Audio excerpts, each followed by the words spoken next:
Olá! Bem, dando continuidade à nossa conversa sobre educação, hoje nós vamos conversar um pouco sobre produção textual.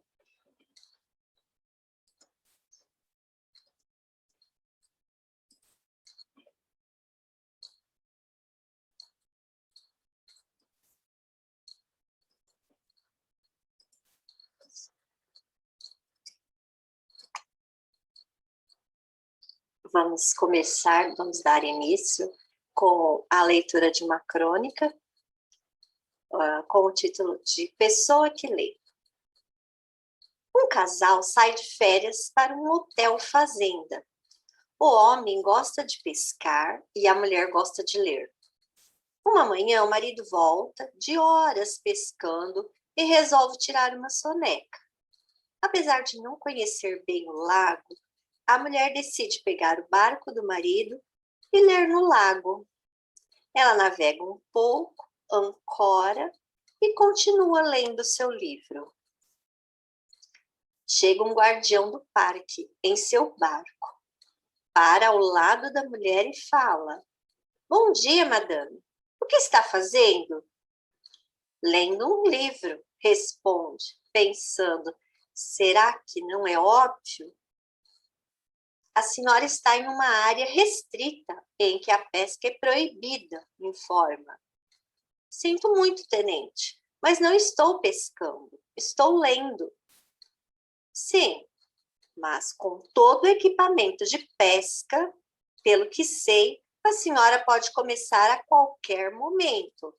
Se não sair daí imediatamente, terei de multá-la e processá-la." "Se o senhor fizer isso, terei que acusá-lo de assédio sexual." "Mas eu nem sequer a toquei", diz o guardião. "É verdade, mas o senhor tem todo o equipamento, pelo que sei. Pode começar a qualquer momento. Tenha um bom dia, madame." Moral da história: nunca discuta com uma pessoa que lê. Certamente ela pensa. É de um autor desconhecido.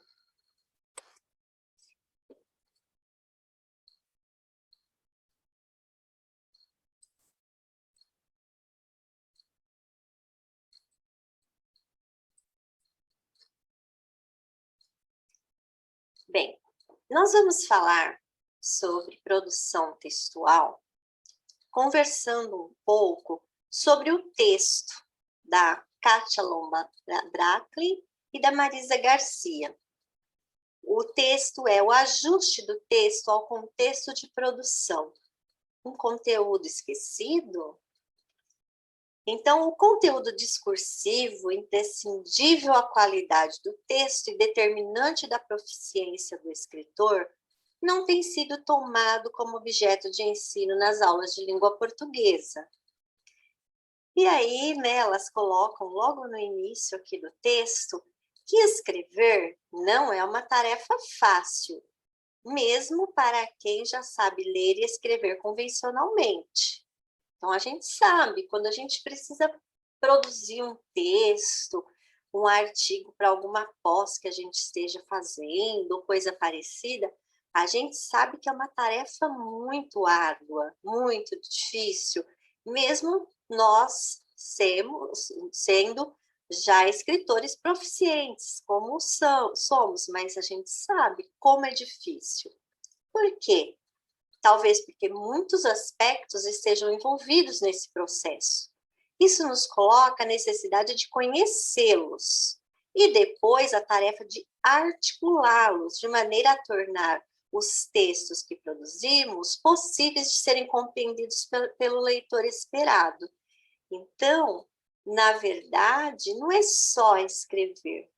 Nós precisamos ser compreendidos. Aquilo que a gente escreve precisa ser compreendido pelo nosso leitor presumido, né? Então, a parte mais difícil é essa, é nos fazer entender.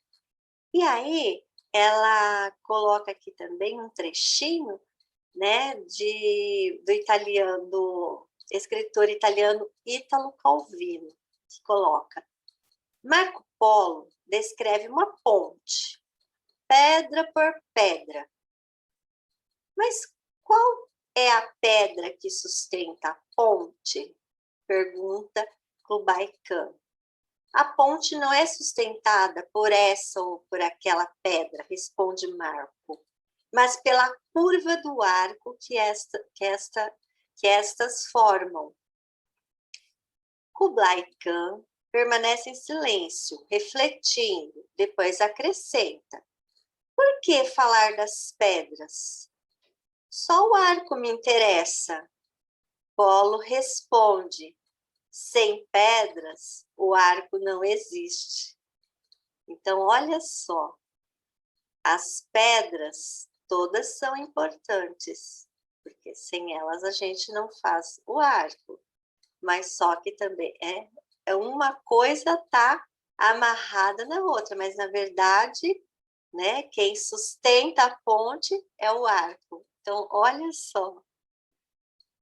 E se fôssemos conversar com Marco Polo, poderíamos dizer que escrever é uma tarefa mais ou menos árdua, mas sempre meticulosa, de escolher e amalgamar as pedras verbais, umas às outras, no processo de construção de uma ponte. Nosso texto, talvez.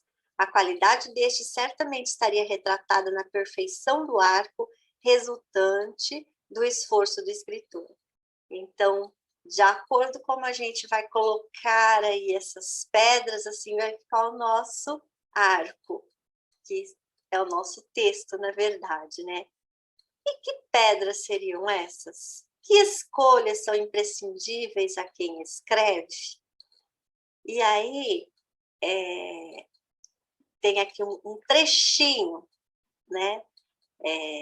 De uma garota, Ana Clara, fazendo uma lição de casa, uma produção textual.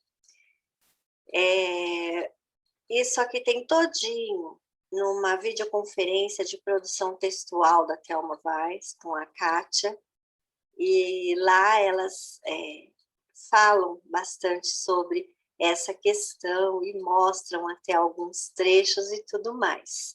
Então, a Ana Clara, de 9 anos, chega em casa, toma um lanche e se prepara para ver televisão. Aí a mãe pergunta: não tem lição de casa hoje, Clarinha?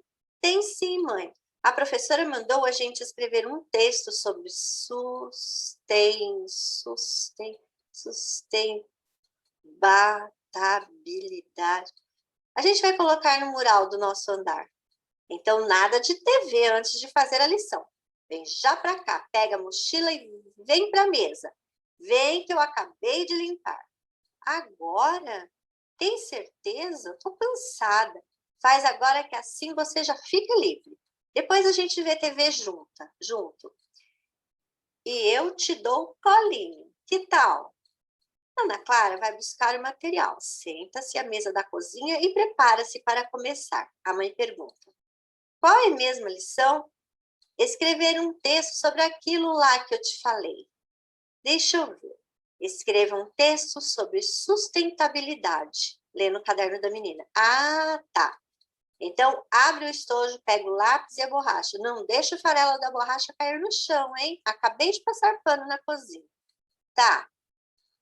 A menina aponta o lápis e pega a folhinha de linguagem. Começa a escrever e, enquanto vai escrevendo, vai falando alto. Desenvolvimento sustentável.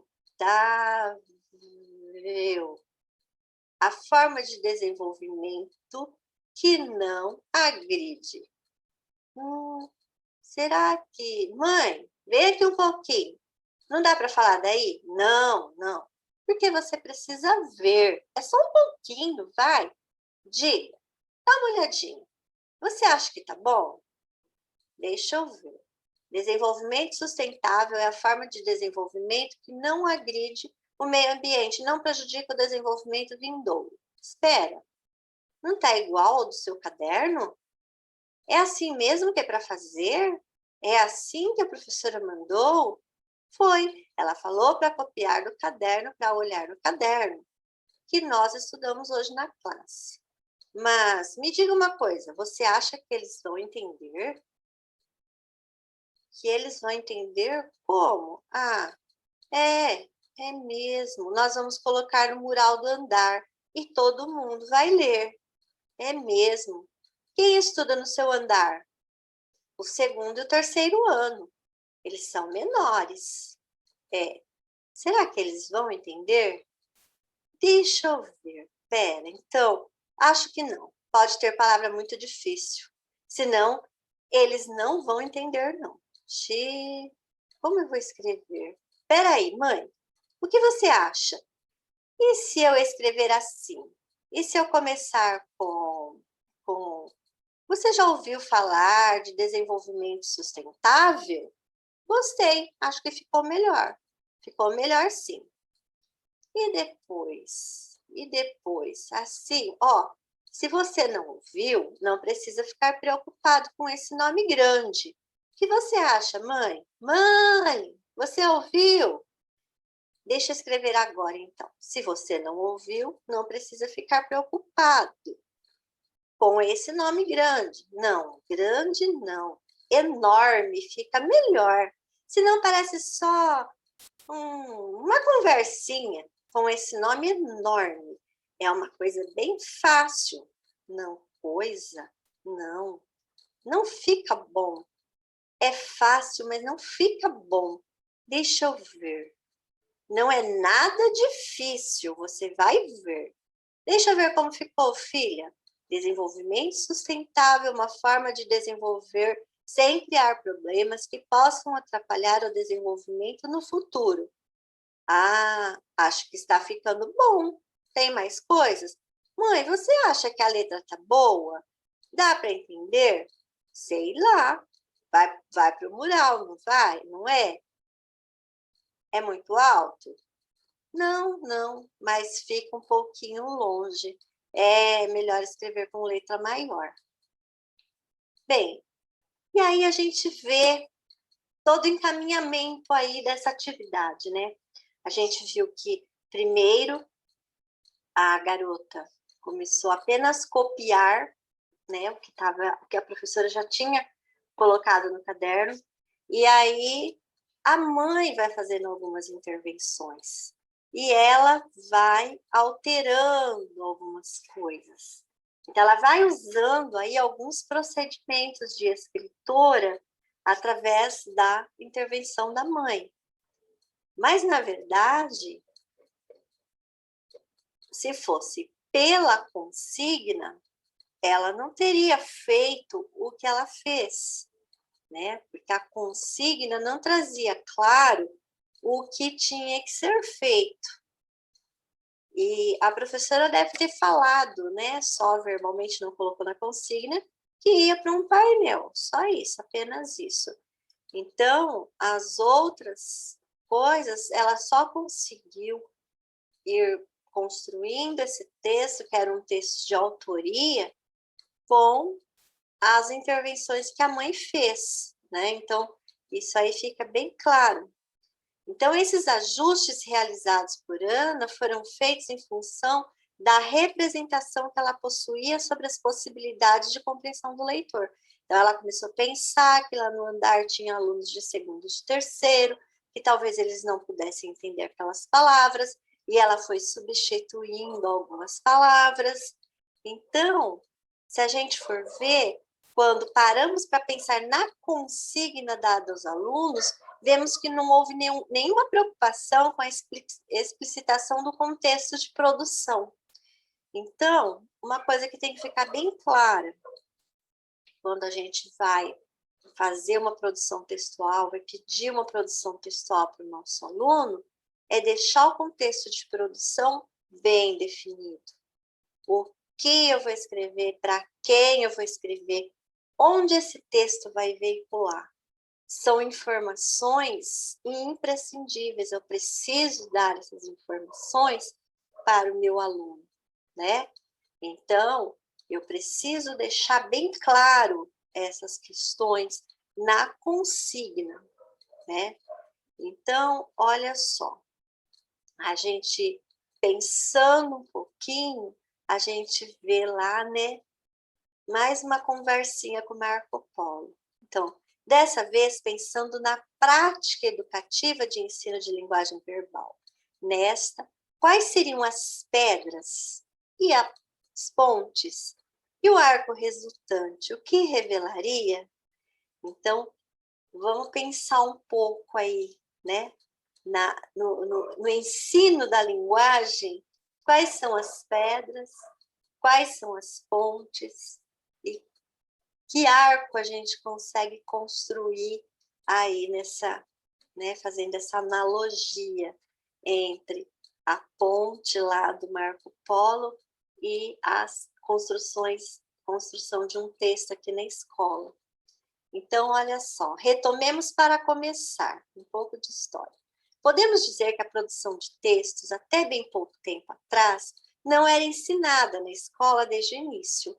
Então, a gente já até conversou um pouquinho disso lá na alfabetização, que até pouquíssimo tempo atrás, primeiro a gente alfabetizava, né? Então, a criança precisava estar lendo e escrevendo para depois começar a produzir seus textos.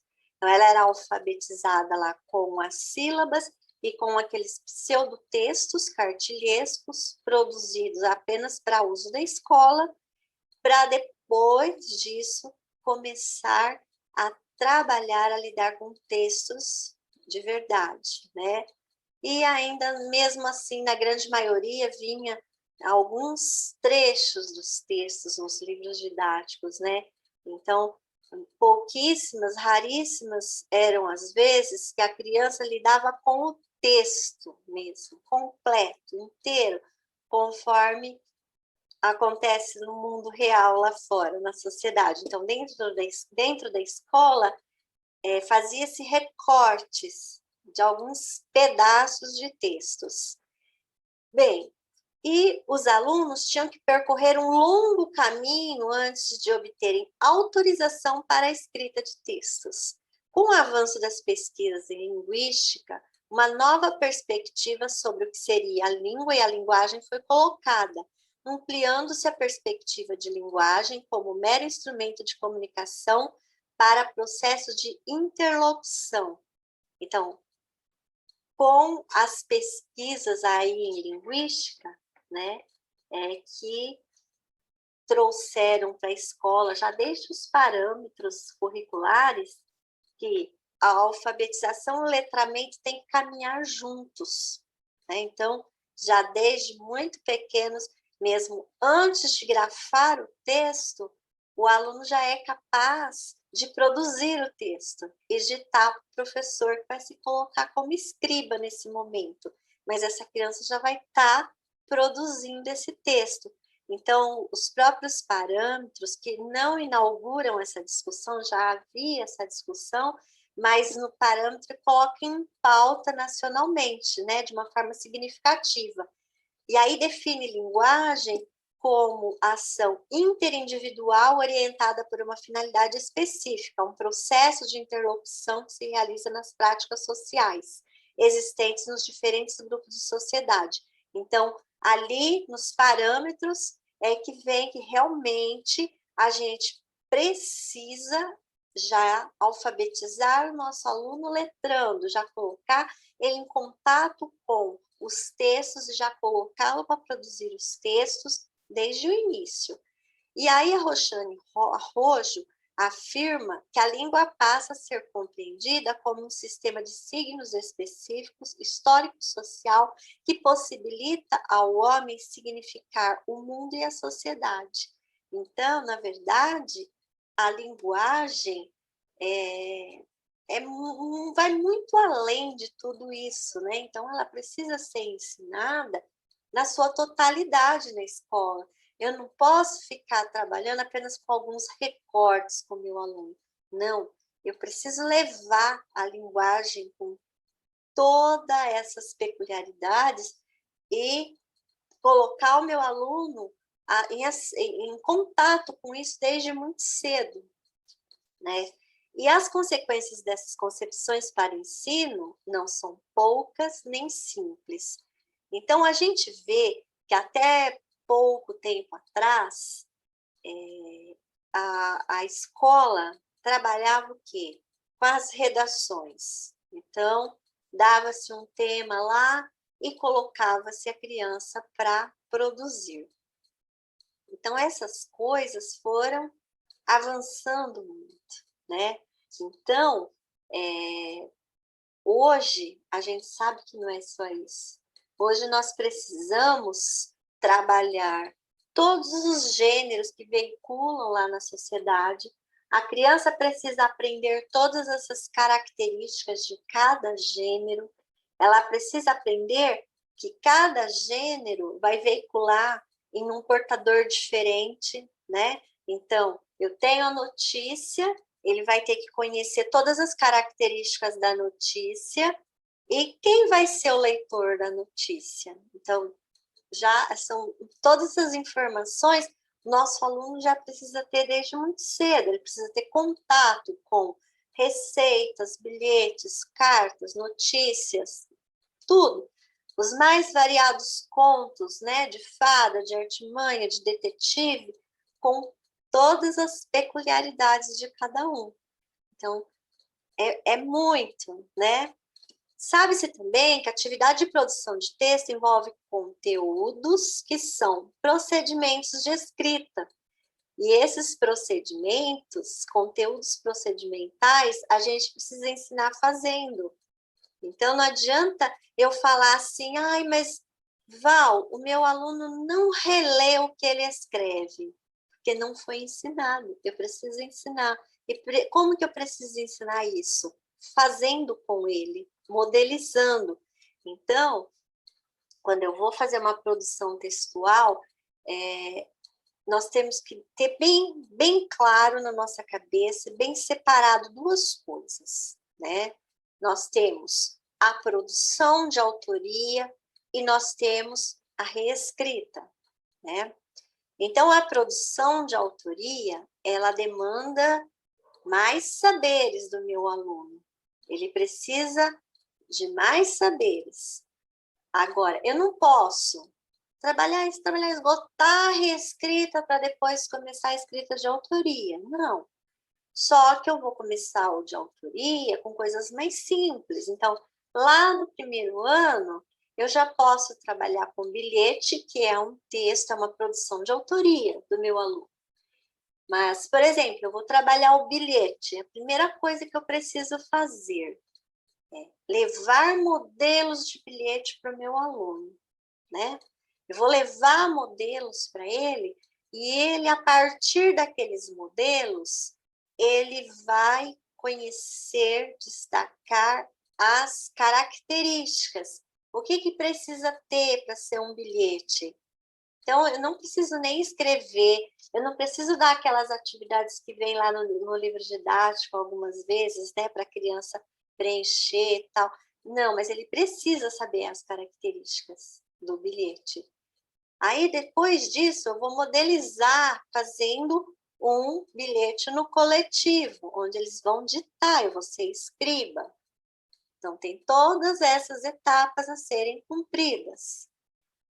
Aí, depois disso, eu estou trabalhando com um texto de autoria, que é o bilhete, lá com o primeiro ano, né?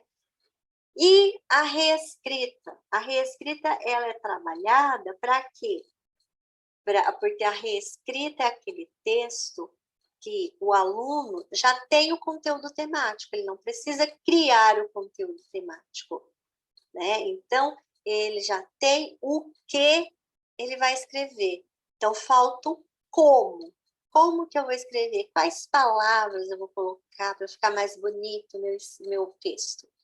Só que mesmo na reescrita, que o aluno já tem o que ele vai escrever, eu tenho algumas etapas fundamentais para trabalhar para que esse meu aluno consiga produzir uma boa reescrita, né? Então, eu posso pegar naquele material mais antigo do Ler e Escrever, onde eu tenho já alguma coisa de reescrita desde aquele laranja do segundo ano e depois no azul do terceiro ano, né? Então, a primeira coisa que eu vou fazer para trabalhar com a reescrita, eu vou ler o texto, né? Então, primeiro eu vou ler o texto. Depois eu vou fazer uma leitura compartilhada desse texto. Eu vou compartilhar com eles todas as impressões, eu vou destacar algumas coisas, a descrição do local, do cenário, a descrição dos personagens. A gente vai conversar um pouco sobre isso. Depois eu vou levantar com ele os episódios. Quais foram as partes, os episódios que eu não posso pular na minha reescrita, senão ela vai ficar sem sentido. Então, eu vou construir isso com eles, né?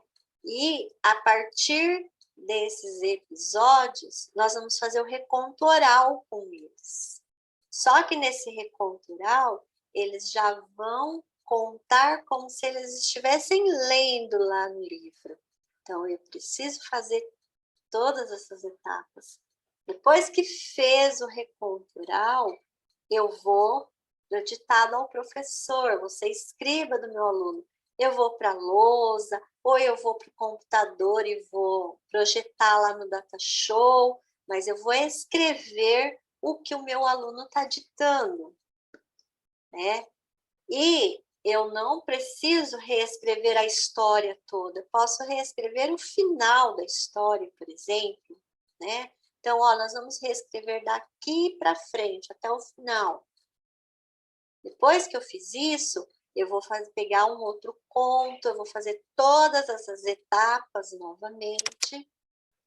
Só que lá na reescrita, ou eu consigo, se eu já tiver no presencial, se eu conseguir colocá-los para escrever na dupla, que a gente vai demorar para chegar nisso ainda, né, novamente, ou como a gente está no remoto, ou voltando aí para o híbrido, mas o híbrido, mesmo aqueles que estiverem no presencial não vão poder sentar em duplas, então, a gente vai ter que pensar em estratégias para eles escreverem juntos, sem estarem juntos.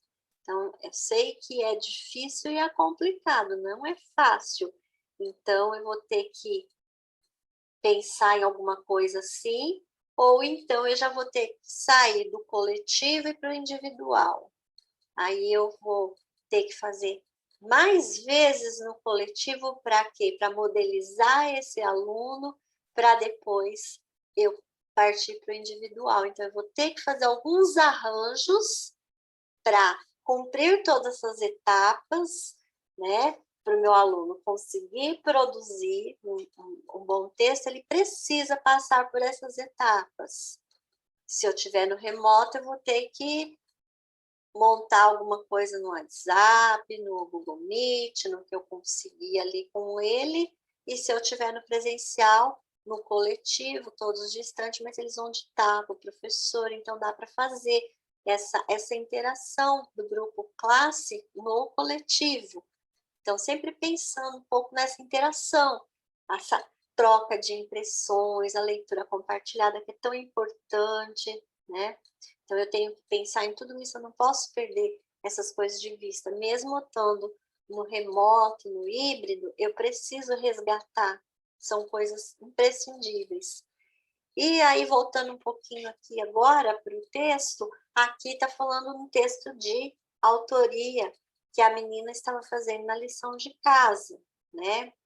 Então, no texto de autoria, o que o professor precisa ter em mente? Ele precisa repertoriar o aluno de duas coisas. Às vezes, o professor só se preocupa com conteúdo temático. Então, ele está trabalhando preservação da natureza, alguma coisa assim, né? Lá em ciências, ou então ele pega alguma coisa que ele está trabalhando em história, geografia. Então, ele está repertoriando conteúdo temático. Tá ótimo. Só que ele também vai ter que pensar em repertoriar o gênero. Então, se ele vai trabalhar com um aluno ele já repertoriou no conteúdo temático, ele vai ter que pensar no gênero. Como que vai ser feito? Qual que gênero que vai ser trabalhado? Então, por exemplo, ele pensa, igual aqui na lição de casa, em fazer um painel.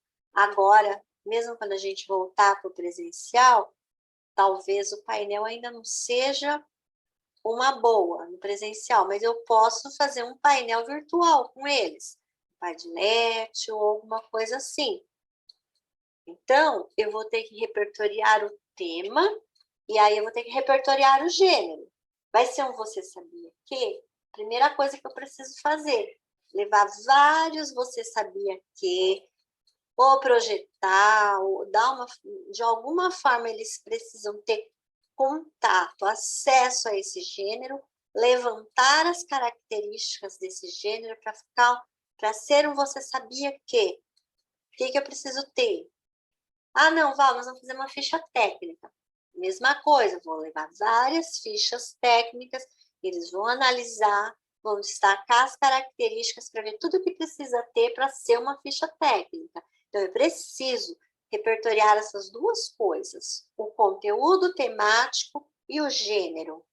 Depois que a criança está repertoriada nessas duas coisas, aí sim eu vou pensar na produção textual, que vai começar sempre na coletiva, onde eu vou modelizar.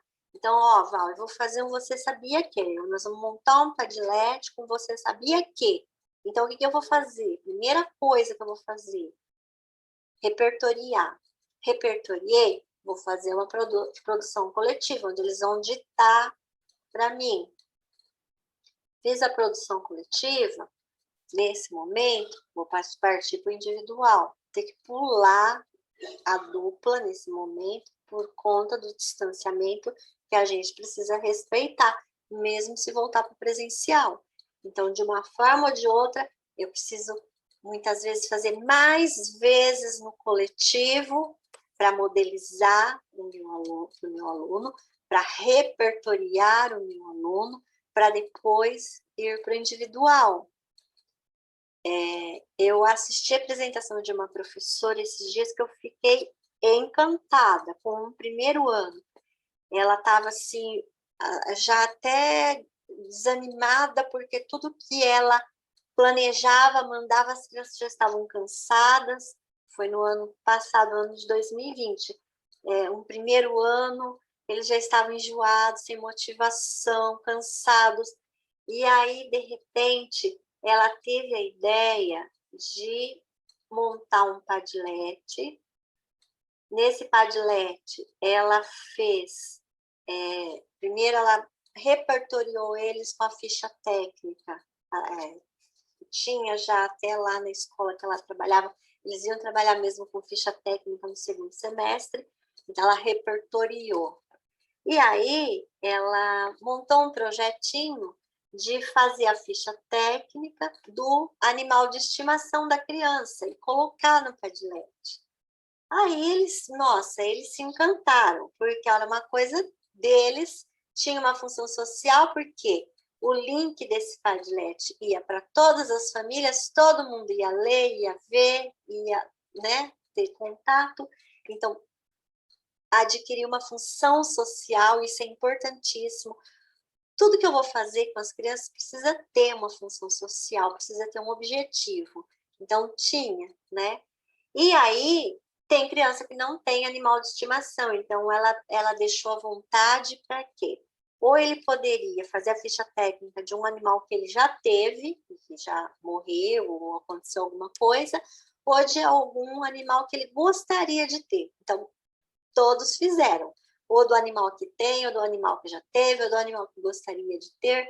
E aí eles montaram a ficha técnica e colocaram nesse mural, que teve acesso aí, depois um monte de gente acessou, e eles ficaram encantados com o trabalho. Então, colocou as crianças para escreverem, e aí ela, é lógico, ela foi montando a ficha técnica com eles, levantando as características, e eles fizeram muitas pesquisas, porque lá na ficha técnica deles também tinha, né, o nome do animal, aí algumas características do animal que eles pesquisaram na internet, os que não ainda liam autonomamente, as mães ajudaram eles a fazerem essa pesquisa, e por último eles colocavam uma curiosidade do animalzinho deles. Então ficou um trabalho muito interessante, e as crianças se envolveram muito, porque elas estavam motivadas, porque tudo aquilo tinha um porquê, tinha um propósito. Então, tudo isso a gente tem que pensar na hora de planejar uma produção textual. E aqui a Kátia vai falando um pouco, né, sobre tudo isso, e aqui ela começa a falar, né, o que se pode ver no arco da ponte, as consignas e seus segredos. Então, quando a gente olha para a produção textual do nosso aluno, ali está registrado a ponte. A nossa crença, a nossa concepção, como a gente vê a produção de texto, está registrado ali. Então, olha só, vão ser analisadas aqui nesse texto algumas consignas que ainda tem muito em livros didáticos, em escolas públicas, particulares e por aí afora. E principalmente na internet, onde a gente busca muito apoio, muito auxílio na internet, e ainda tem muito dessas propostas. Então, a primeira proposta seria essa daqui: continuar uma história sugerida. Então, atividade de língua portuguesa é uma produção de autoria, né? Vamos produzir uma história. Pense num problema bem interessante e continue a história. Use sua imaginação e criatividade e boa produção. Então, tem essa figura, né? E nessa figura, o menino colocou o título, o futebol, e o texto começava assim: era um dia de feriado, não havia aula, o tempo estava feio, sem chover, e resolvi ficar na janela olhando para a rua. Aí eu vi alguns meninos jogando bola. Ponto final. Ai, Val, meu aluno não escreve de jeito nenhum, Val. Olha só, olha a produção textual dele. E aí eu falo, gente, quais foram as ferramentas que foram dadas para essa criança fazer essa produção? Será que nós, escritores proficientes, com toda a experiência que temos, será que a gente ia achar legal produzir um texto a partir dessa figura e desse início aí, desse começo? Será que seria legal?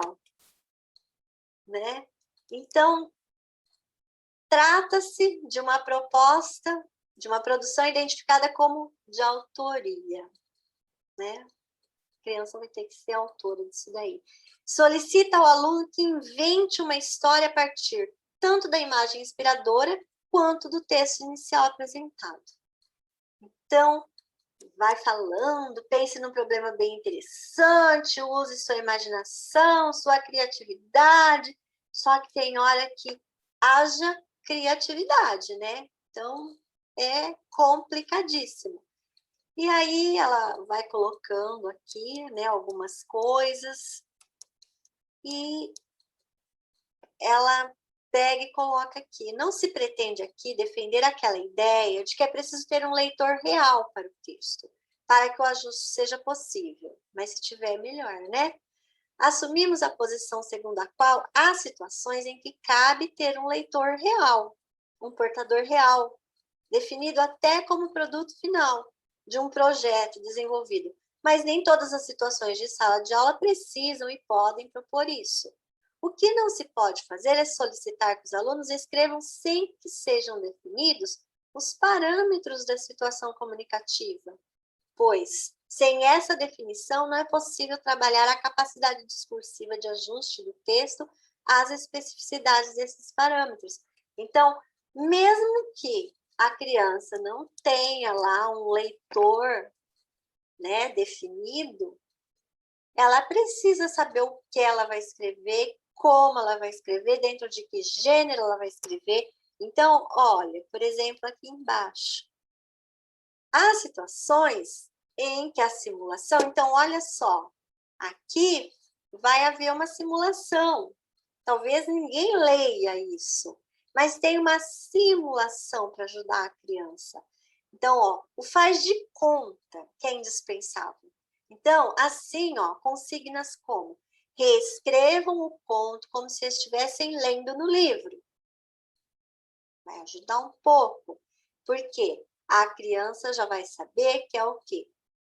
É um conto. O gênero já vai estar definido. É um conto. Ou então, ainda que implicitamente, então vai estar implícito ali, mas já vai ter essas condições. Ou então essa daqui: escreva a notícia como se você fosse o jornalista da Folhinha de São Paulo. Também é uma consigna que traz em si a definição dos parâmetros da situação comunicativa. Ou seja, define o leitor, que são os leitores da Folhinha. O portador é um portador. Tem lá, é o jornal, a Folhinha. E a finalidade, relatar um fato acontecido ou por acontecer. Então, uma coisa que já aconteceu, o que pode acontecer. Está o gênero definido ali, a notícia. O lugar enunciativo do escritor. Então, jornalista da Folhinha. Então, ele assume o lugar de jornalista da Folhinha. Então, ele vai escrever para um jornal. Então, está ali, né, a definição do portador. Ele vai escrever para os leitores da Folhinha, então ele já conhece o seu interlocutor. Então, olha, isso é básico, o aluno precisa ter. Quando orientamos os alunos apenas para escrever uma história sem definição do contexto de produção, incluindo seu gênero, os únicos aspectos que podem ser tematizados junto aos alunos são os que se referem à coesão e coerência. Então, se eu não definir, não sobra praticamente nada para eu corrigir, para eu conversar com o meu aluno.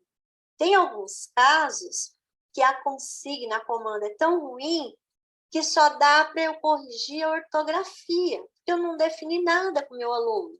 Então, qualquer coisa que ele escrever, eu vou ter que aceitar. E não tem como corrigir, não tem critério que me ajude a corrigir, porque faltou tudo isso. Então, podemos dizer que o foco está em um possível conteúdo temático, já que se recomenda o uso da imaginação e a criatividade ao aluno. É como se saber inventar fosse suficiente para escrever um bom texto. Então, se a gente usa uma consigna como essa, colocada ali do desenho daquele começo, é como se a criança souber inventar, pronto, está tudo resolvido. Só que não é só a criança saber inventar, tem muita coisa envolvida nisso, né? Essa outra proposta, gente, parece brincadeira, mas há pouquíssimo tempo eu encontrei uma proposta parecidíssima com essa em um caderno. Então, não adianta a gente falar, ah, não, Val, nem tem mais isso daí, isso nem existe. Mas existe, gente. E às vezes a gente acha, né, encontra uma atividade dessa na internet, acha que ela vai ser legal e não olha com olhar crítico, não vê que não é legal. Então, olha só, escrevendo textos, observe a figura abaixo, depois responda as questões. Então, tem lá a figura, aí tem 4 perguntas, né? O que você vê na figura, em que lugar a cena se passa, está frio ou está calor, o que está acontecendo. Aí depois você, embaixo, copia só as respostas. Aí, como a Thelma Vaz fala lá na videoconferência, cola com guspe e virou um texto, né? Não tem como. Então, nessa atividade, não há produção de texto. É uma sequência de respostas. A criança apenas responde um questionário. Então, não é um texto, né? Então, aqui, ó, grosso modo, podemos dizer que a atividade ensina que para escrever uma história basta justapor frases, pois essa é a concepção de texto revelada na proposição da tarefa. Um equívoco sério, portanto, em muitas nuances, da concepção de texto à concepção de linguagem, e ainda a de proficiência escritora, que distancia a proposta e muito de uma concepção que compreende a linguagem como processo de efetiva interlocução verbal. Então, nunca isso vai ser um texto. Ao contrário, são frases justapostas ali, uma embaixo da outra, que não fazem sentido algum. Então, a gente precisa tomar muito cuidado com algumas propostas de produção de texto, analisar bem até as que vêm no livro didático, porque alguns livros didáticos ainda trazem algumas propostas assim. Então, eu preciso analisar criticamente, olhar e ver o que elas estão trazendo, e se eu vejo que não são boas, eu simplesmente descarto, não faço, né?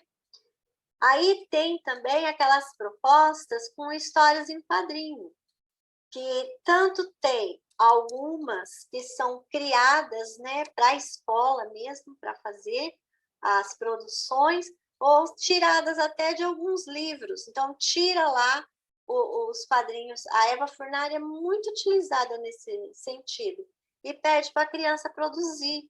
Isso tudo é muito difícil. Então, aqui tem, né, ali os quadrinhos, né, que está ali falando para...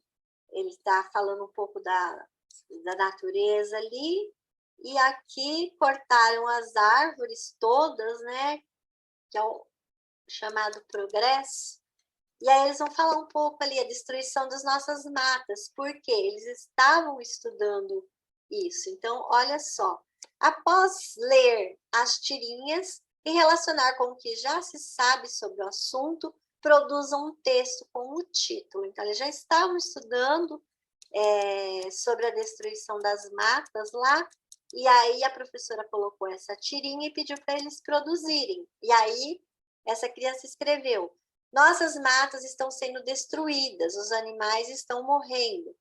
Então, temos que parar de cortar as árvores para que os animais não vão embora, e outras coisas também. Precisamos da natureza para sobrevivermos. Então, ó, analisando a consigna, vemos que indica o seguinte: escreva um texto com o título A Destruição de nossas matas. Isso logo depois de solicitar que o aluno leia a história em quadrinho e se remeta ao que foi estudado sobre o tema. Então, olha só, mais uma vez, a orientação sobre o contexto de produção está ausente. Não tem contexto de produção. O que eu vou escrever, para quem eu vou escrever, quem é o meu interlocutor, quem é o portador, e o mais importante, qual é o gênero? Que gênero?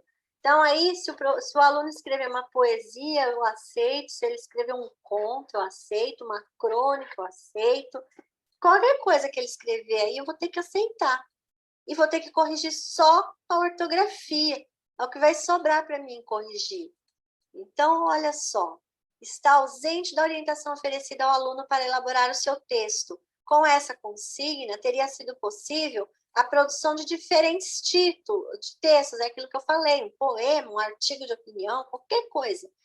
Os textos dos dois alunos a seguir, elaborados a partir da mesma proposta, confirmam isso. Então, olha só os outros dois alunos.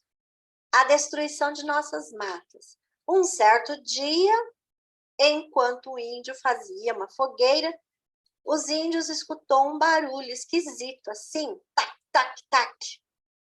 Foi olhar, e o que era? Um homem destruindo uma árvore. E o índio disse: não, não destrua essa árvore. Pensa quantos frutos ela pode dar até morrer. Olhe para a natureza, quantos frutos a natureza pode dar com tanta árvore. Tem pé de limão, laranja, maçã, uva, pêssego, manga. O homem, não dá para ler ali, o índio cortou todos, nunca ninguém destrua as matas e floresta dela que nós vivemos. Um pouquinho difícil de ler. E aí ele já misturou as matas com um monte de árvores frutíferas, né? E dá uma festa ali. E o outro, não deu corta as matas e não devemos cortar as árvores e respeitar as matas e obedecer. Então, olha só, né, como se vê, temos 3 textos distintos. O primeiro remete ao parágrafo de um texto expositivo, né, semelhante a textos produzidos com finalidade de preservar comportamentos. O segundo é uma narrativa ficcional curta, de clara inspiração na tirinha lida, do tipo que também contém prescrições comportamentais e efeitos moralizantes. E o terceiro parece uma lista de mandamentos, do que se deve ou não se deve fazer e ser cumpridos. Então, também não ajuda nada. Então, aqui, volta a afirmar que apenas o conhecimento do conteúdo temático não basta para a criança produzir um bom texto. Ele precisa se alimentar, ser alimentado do conteúdo temático, mas ele também precisa ser alimentado das outras questões, do gênero, do contexto de produção. Ele precisa, senão ele não consegue produzir um bom texto. E aqui ela está dizendo, com produções elaboradas em gêneros tão distintos, quais aspectos o professor poderia focalizar no processo de revisão e correção, a não ser a gramática, incluindo-se a ortografia? É a única coisa que dá para corrigir de todos os textos, porque como que eu vou olhar para esses textos como, por exemplo, quando eu vou reescrever um conto com o meu aluno, eu tenho o levantamento lá dos episódios, então eu vejo se a criança conseguiu abordar todos os episódios, então eu vou olhar para tudo isso, se ela conseguiu atender às características que o gênero exige. Então aí eu tenho outras coisas para serem corrigidas, para serem olhadas junto com a criança, mesmo porque a correção coletiva, a gente fala que a gente não precisa olhar para a ortografia, são para as outras coisas, coerência, coesão e tantas outras coisas. Só que nesse texto aqui a gente não consegue, né, na verdade. E aí, como ela fala aqui, a revisão coletiva, a discussão coletiva, já falada lá desde Vygotsky, não tem como a gente fazer, né? E aí, além disso, poderia também não ser possível tematizar tal conteúdo com todos os alunos. Por quê? Cada um escreveu de um jeito. Então, como que eu vou abordar tudo? Eu vou ficar o ano inteiro corrigindo uma produção textual que eles fizeram só, né? E a outra aqui é de revista em quadrinho também, né? No caso aqui, a Eva Furnari. Então, olha só. Tem as figuras, né? Foi tiradas da Eva. Aí. E aí a criança escreveu. A bruxinha encantadora achou um tatu e pensou em transformar no sofá. Ela se sentou e dormiu, e descansou. E o sofá foi andando, e ela foi dormindo, e o sofá andando, sem parar, e continuou até o fim. Então, olha só. Esse exemplo, a Kátia coloca aqui, que é mais terrível ainda. Por quê? Nós temos um texto não verbal aqui, que ele por si só, ele já dá as suas informações. E é um texto de humor. A gente transformar um texto não verbal, e principalmente de humor, em um texto verbal, é difícil até para nós que somos escritores proficientes. Imagine para uma criança que está aprendendo a escrever, né? Então, a criança ela tinha que escrever nisso tudo aqui, ia sobrar espaço, então ela foi repetindo algumas coisas, e aí ia sobrar um pedaço ainda, ela fez um desenho para se livrar dessa atividade que ela não ia dar conta. Então, olha só, sobre esse exemplo em especial e outros organizados com base em quadrinhos de humor. é importante salientar a dificuldade que existe em escrever textos de humor, especificamente quando se trata de dizer por escrito textos gráficos. Então, é super, super difícil, né? Ainda mais para essa criança que está aprendendo.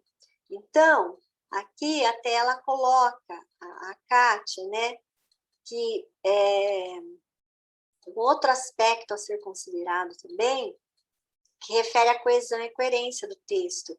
Um exemplo disso é a ausência de explicação ou de razões para a bruxinha realizar o encantamento do tatu. Então, a criança, ela não conseguiu colocar isso, né? Continuou andando, porque quem conhece essa bruxinha sabe que ela faz os encantamentos dela, todas as avessas lá, e o sofá continuou com os pés do tatu e foi andando, mas a criança, para perceber tudo isso, ela tinha que conhecer muito bem as tirinhas da Eva Furnari, conhecer essa bruxinha em especial, que ela faz essas artes aí constantemente, e perceber esse jogo de humor que tinha ali. Então, é muito complicado fazer isso, né? Então,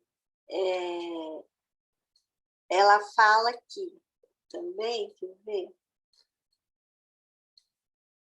Um outro aspecto a considerar é a maneira como o texto termina, a que se referirá o aluno ao dizer, e continuou até o fim. Que fim será esse? O último quadrinho? Fim dos tempos? Então, são várias coisas que a criança não dá conta numa tirinha como essa, né? Aí nós temos uma outra aqui, que é desse palhacinho, observar bem as cenas e contar o que aconteceu com o palhacinho. Os alunos podem recontar as partes da história e contar o que aconteceu em cada uma. Depois colar no caderno na ordem certa. Olha só a proposta. Então, apresenta uma sequência de quadros que não sugere uma história em si, cabendo ao aluno resolver essa questão. Ainda que pudéssemos supor que esse procedimento fosse intencional, programado para possibilitar ao aluno o exercício do bom texto narrativo ficcional do tipo conto de literatura infantil, quando tomamos como referência certo tipo de texto que costuma circular nas escolas, podemos reconhecer nesses quadrinhos a organização de tais textos, um material do qual estão ausentes características fundamentais dos contos, como problemas efetivos com resoluções de fatos, bons desfechos, relações de causalidade consistentes entre acontecimentos. Quando se lê a sequência, temos um palhaço no espelho, preparando-se, talvez, triste, talvez, um palhaço saindo, supostamente, de casa, dirigindo-se ao baile, será? Um palhaço no baile de carnaval? Alegre? Estaria o problema e a resolução relacionados com a mudança de humor do palhaço? A única sugestão da qual podemos ter indício é essa, o que confirma a relação que estabelecemos com os textos escolares de má qualidade. Então, não tem qualidade nenhuma no negócio desse, né? Quando lemos a consigna apresentada, essa interpretação se confirma, pois a sugestão é para descrever o que se está vendo, observar bem a cena e contar o que acontece com o palhacinho. Além disso, a orientação prevê uma ordem de ações a serem realizadas pelo aluno, no mínimo questionável. Contar o que aconteceu em cada quadro, recortar as cenas, colar na ordem certa. Como se pode pensar na ordem certa apenas depois que o texto já foi elaborado? Então, é terrível uma proposta dessa, né? Que conceito de texto, então, está subjacente a essa proposta?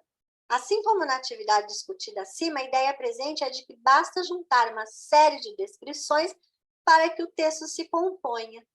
Então, né? Sem que seja necessário pensar na relação que essas descrições possam ter entre si e com o tema em discussão. Nessa perspectiva, o que podemos dizer é que, ainda que se pudesse ter tido a intenção de orientar tematicamente o aluno, essa intenção foi frustrada do ponto de vista da qualidade, a menos que o conceito de qualidade suposto na atividade seja muito inadequado. Então, é uma proposta totalmente inadequada, né? Essa outra aqui, Richard e seu passarinho. Então, tem alguns desenhos, e essa que foi produzida para a escola mesmo, foi tirada de livro, de nada, né? Então, foram feitos os 4 quadradinhos, fechadinho para a criança escrever dentro de cada um. Richard era um menino muito bom. Um dia ele estava andando na rua e viu um pássaro que estava preso dentro de uma gaiola. O passarinho estava com uma carinha triste. Então Richard abriu a gaiola. O passarinho saiu feliz da vida cantando. Depois, quando Richard estava indo para casa e escutou o pássaro vindo, cantando em sua direção, ele tentou fazer o passarinho ir embora, porque ele não gosta de deixar bichos em gaiolas, coleiras e outras coisas. Então, o passarinho ficou na casa de Richard e deixou o ambiente mais bonito e alegre e feliz. Então, olha só a complicação para a criança escrever esse texto.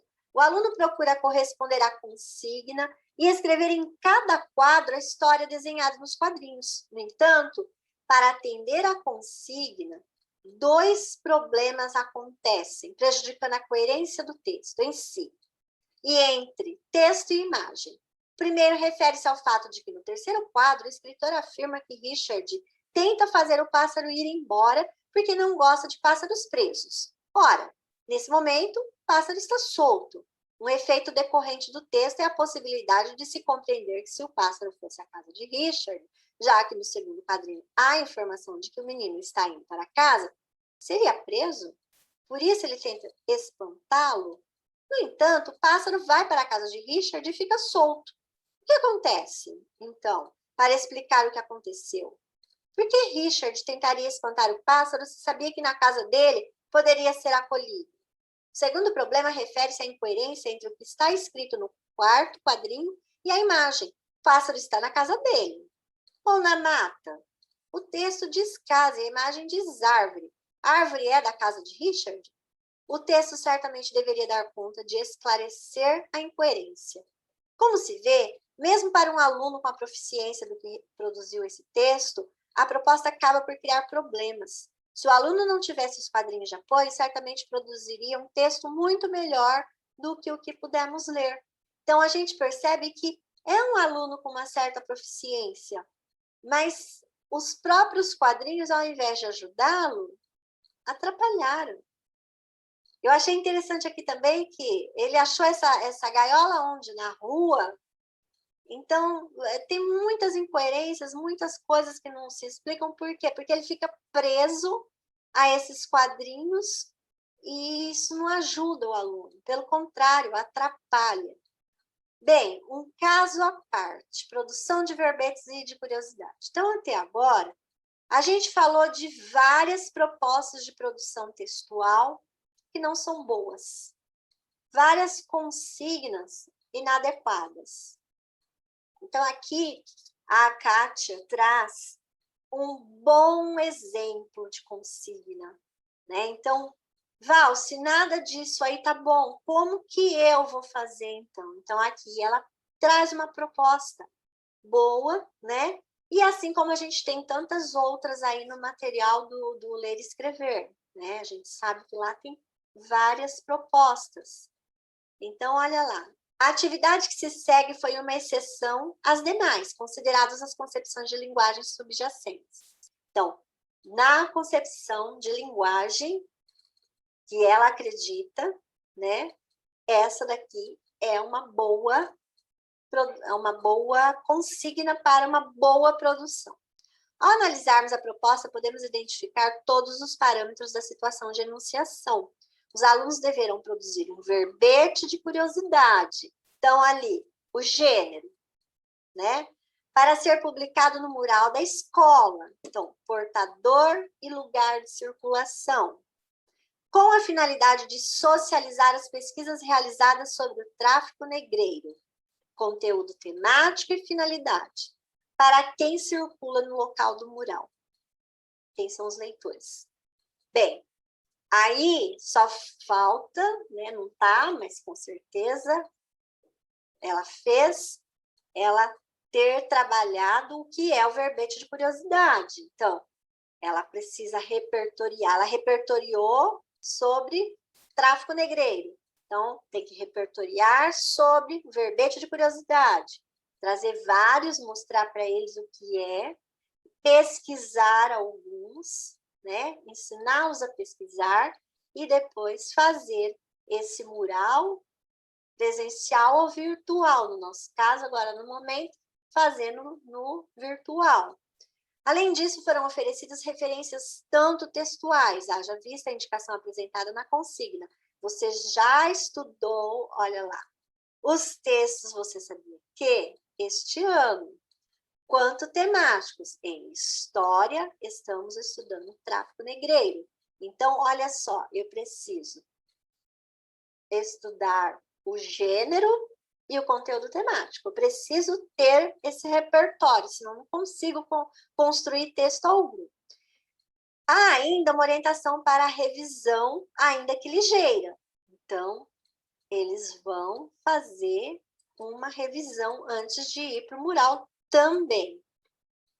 Há, certamente, uma exceção, uma proposta que revela uma compreensão muito apropriada de linguagem na perspectiva que aqui adotamos e que pode, de fato, colaborar para a constituição da proficiência escritora do aluno.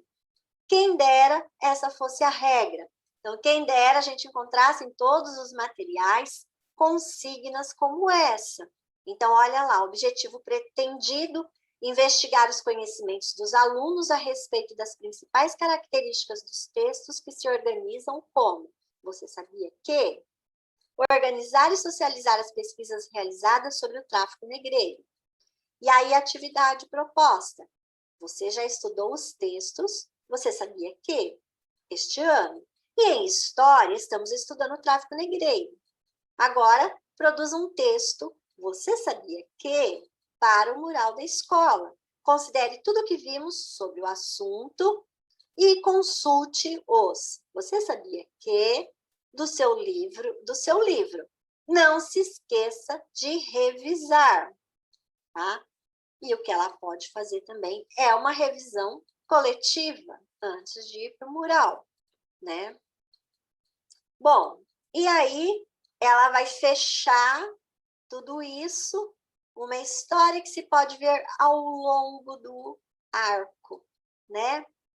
Então, ela fala que, com exceção da última proposta, nenhuma outra orienta o aluno para o planejamento ou revisão. Por quê? A criança, ela precisa planejar o que ela vai escrever, depois ela precisa escrever dentro de um contexto de produção, o que eu vou escrever, para quem eu vou escrever, como eu vou escrever. Eu tenho que ter tudo isso e eu preciso revisar o meu texto, né? E eu preciso ensinar meu aluno a fazer isso, a voltar no texto, é um comportamento de escritor, reler, como eu estava dizendo lá atrás, eu preciso fazer isso quando eu estou modelizando, lá na escrita coletiva, quando eles estão ditando e eu sou o escriba, eu preciso voltar e reler várias vezes o que já foi escrito, para ele aprender que ele precisa fazer isso o tempo todo, que é a revisão processual. E depois da revisão processual, ele precisa voltar e fazer uma revisão final, de preferência num outro dia, porque ele precisa aprender que isso também é um procedimento de escritor, que quando a gente se distancia do que escreveu, a gente começa a enxergar coisas que no dia a gente não enxerga. No dia é como se a gente estivesse dentro ali do texto. Aquilo está tão ali intrínseco na gente que a gente não consegue ver algumas coisas. Isso acontece conosco, que já somos escritores proficientes. Estou escrevendo um artigo para uma pós. Eu deixo ele lá, como dizia a Carla, nossa formadora do Ler e Escrever, quarando. 2 dias. Às vezes não dá para deixar tanto, porque a gente faz sempre na última hora, não dá tempo, mas tudo bem. Quando eu volto e vou ler aquele artigo novamente, eu encontro várias coisas para serem melhoradas. E outra coisa, o que o aluno precisa aprender conosco, que somos já escritores proficientes. E todas as vezes que eu volto no texto, eu encontro coisas para melhorar. Todas as vezes. Se eu achar lá nos meus achados um artigo que eu escrevi o ano passado, eu vou bater o olho e vou começar a achar um monte de coisa para corrigir. Porque nenhum texto está pronto e acabado. Todas as vezes que a gente volta para ele, a gente faz revisão. O tempo todo. E nessa perspectiva, o que nos revela o arco da ponte? No mínimo, que estamos longe de uma apropriação adequada da prática de ensino de linguagem escrita, hoje recomendada, lá na BNCC e no currículo paulista. Pelo menos que é preciso insistir na tematização da prática do professor, procurando desvelar conceitos subjacentes, orientadores de sua ação. A gente precisa olhar para a nossa prática, né? Ver como a gente está fazendo e onde a gente pode melhorar. E agora está muito tranquilo isso. Eu lembro que até pouco tempo atrás, até 2019, eu ia sempre para a sala de aula e eu fazia essas etapas da produção com alunos que eu pegava emprestado lá com algumas professoras, para eu também tematizar a minha prática e levar para as formações. Porque a gente não tinha vídeos, né? Agora hoje tem muito, porque todos os professores estão filmando, então é muito legal isso, porque você filma, depois você assiste, no que você assiste, você vê, poxa, olha, aqui eu posso melhorar, nossa, isso daqui pode ficar bem melhor. Então você vai tematizando a sua prática, no que você filma, você volta, assiste e cada vez vai melhorando mais. De modo geral, algumas necessidades se colocam. Em primeiro lugar, é preciso superar a ideia de que basta o conteúdo temático para escrever. Não adianta. Eu só repertoriar o conteúdo temático. Não, eu preciso, como se o texto escrito fosse decorrência direta das informações possuídas. Se fosse assim, era fácil, mas não é. Ou como se saber o conteúdo fosse o mesmo que dizer o conteúdo. Não é. Eu posso saber muito sobre um conteúdo, mas na hora de escrever, eu preciso sentar, pensar para quem eu vou escrever, como eu vou escrever, em que gênero eu vou escrever. Então, qualquer coisa que eu vou escrever, eu preciso pensar nisso. Em segundo lugar, o professor deve deixar de tomar o texto como objeto transparente, através do qual se enxergam as ideias. Não é transparente, né? Em terceiro, é preciso que o professor consiga tornar o texto opaco ao seu olhar, de modo que possa enxergar o processo de textualização e todos os aspectos nele implicados. Então, quando eu vou analisar o texto do meu aluno, eu preciso tornar ele opaco e tentar enxergar toda a textualização que o meu aluno fez ali, para ajudá-lo, né? Então, eu preciso fazer isso. Então, a proficiência do aluno só pode melhorar se esses aspectos forem cuidados na formação do professor. Então, a gente precisa, né, melhorar nisso para a gente transpor isso lá para o aluno. O caminho está mais lento do que gostaríamos, a Kátia afirma isso. Mais difícil do que supunhamos. Nesse sentido, sempre vale recorrer aos versos de Eduardo Guimarães. Quantos passos é preciso dar para se chegar à curva do caminho? É o que só se sabe depois, à medida que se chega. Então, a gente só vai saber quantos passos a gente vai ter que dar rumo à nossa formação, a melhoria da nossa prática, conforme a gente vai percorrendo esse caminho. Então, o que eu quero ressaltar é que, assim como as crianças estão dentro de um processo de formação, nós, professores, também estamos no meio desse processo. Então, a gente está sempre buscando, a gente está sempre estudando, a gente está sempre aprendendo, E é importantíssimo que a gente pare para refletir a nossa prática.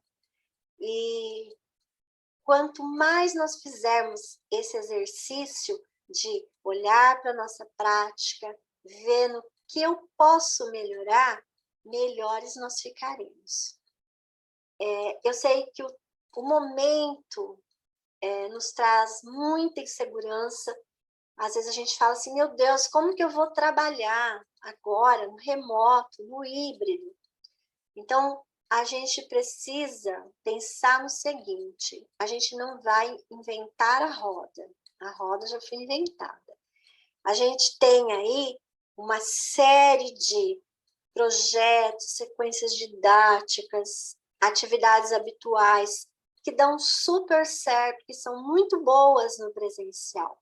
Então, o que a gente precisa nesse momento é olhar para essas atividades e adaptá-las, de acordo com a realidade lá de cada um. Eu preciso olhar para a minha sala, para os meus alunos, para a realidade deles, ver quem tem celular, internet, computador, quem não tem, porque eu vou ter que proporcionar atividade dos dois grupos. E quando começar a voltar lá aos 20%, 35%, eu vou ter que continuar planejando para os dois grupos, os que vão lá para o presencial e os que vão continuar em casa. Então, vou ter que sempre fazer esse movimento, esse planejamento, e sempre pensando nesse grupo todo. E quando a gente começar a voltar para o presencial, o foco principal é atender aquele que fica totalmente à margem, totalmente aquém das aulas do atendimento remoto. Esse vai precisar de mais ajuda. Muito obrigada. Foi um prazer inenarrável estar com vocês. Qualquer ajuda que vocês precisarem, eu estou inteiramente à disposição. Pode contar comigo. Tchau e até o próximo.